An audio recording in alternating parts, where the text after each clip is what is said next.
Foods I would never feed my kids. Number 1, Prime. Yeah, I wouldn't give that shit to my kids. And not because of this new lawsuit, which I think is kind of BS, but because the ingredients they use in that stuff. That is not a sport drink, okay? That stuff's loaded with garbage, got sucralose in it. It's got all types of crap in it that's not gonna hydrate our children. I'm not gonna do that. What am I gonna do? I'm gonna opt for a legit hydration product. Or you know what? I might just add a little high-end sea salt to their water, maybe a little lemon juice. If I'm really gonna opt for something, I might go with our Hydrate.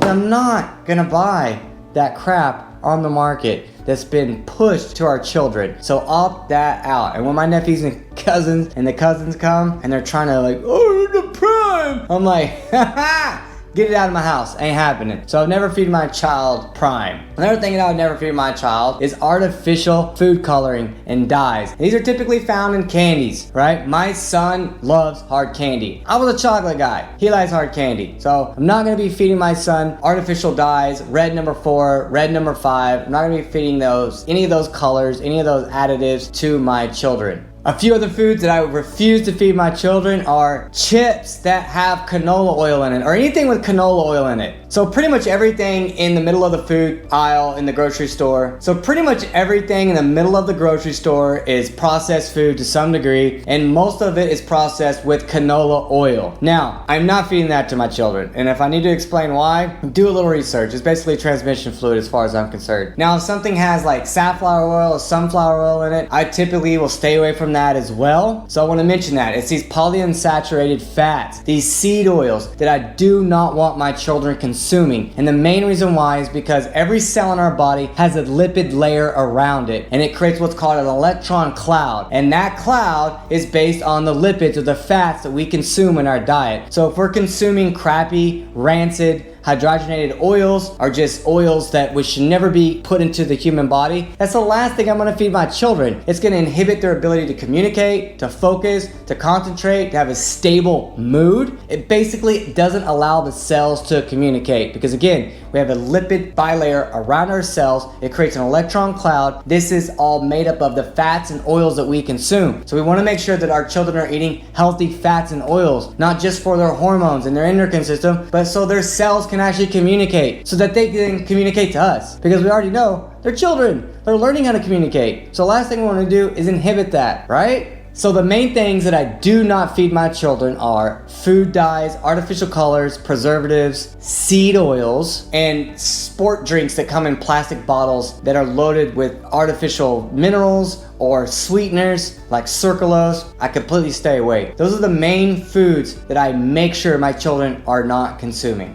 And let me know in the comments, what are the main things that you don't feed your children? Or what are the things that you've noticed that when your children eat, you notice a direct shift in their behavior?